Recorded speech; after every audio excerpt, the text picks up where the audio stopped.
Hey, what's up, guys? This episode, we're looking at heavyweight fighter Martin Buday. He was on a 3-fight win streak. He was ranked in the top 15 in the heavyweight division.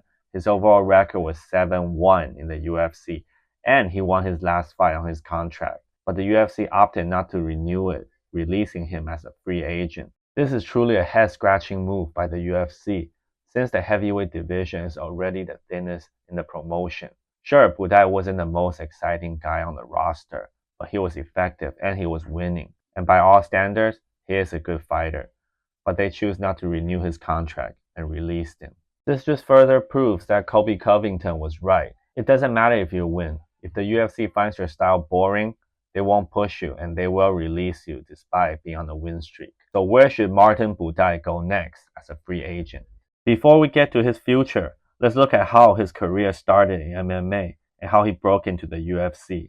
Martin Buday turned pro in 2015 fighting for the Fight of Gladiators promotion, winning by unanimous decision. After losing his next fight, Martin went on a 7-fight win streak with all finishes across different MMA promotions worldwide. He also won the Octagon Heavyweight Championship, finishing Camille Minda in the second round. This run earned him a shot on Dana White's Contender Series, where he scored a TKO to win his UFC contract. He won 4 straight in the UFC with wins over solid fighters like Chris Barnett and Jake Collier. He finally lost to Shamil Gaziev, ending his 12-fight win streak.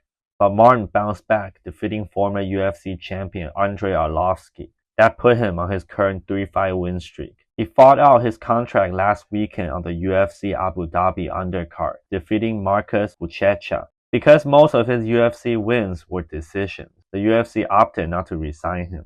This caused a ton of confusion and outrage on social media. Seriously, why would an MMA promotion desperate for heavyweights not resign a 31-year-old fighter who's gone 7-1 in the promotion?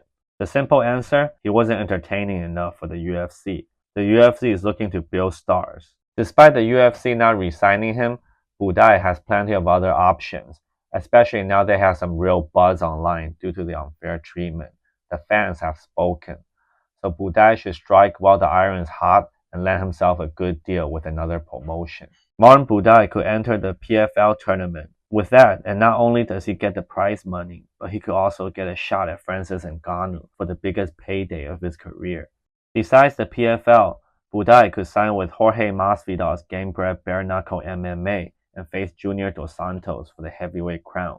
Or he could make his way to ONE FC and challenge Omar Kane for the heavyweight title. If he wants to put MMA aside, he could even consider signing with Karate Combat and fighting Smiling Sam Alvey for the heavyweight title, or go to BKFC and challenge heavyweight champion Ben Rothwell. So as a free agent, especially with all this attention and buzz he's getting online since his release, Martin Buday has a ton of options to choose from.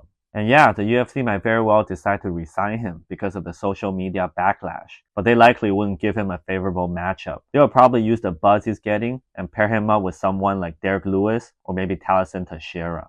So what do you guys think? Which promotion should Martin Buday sign with? Please leave a comment below. Let me know what you guys think.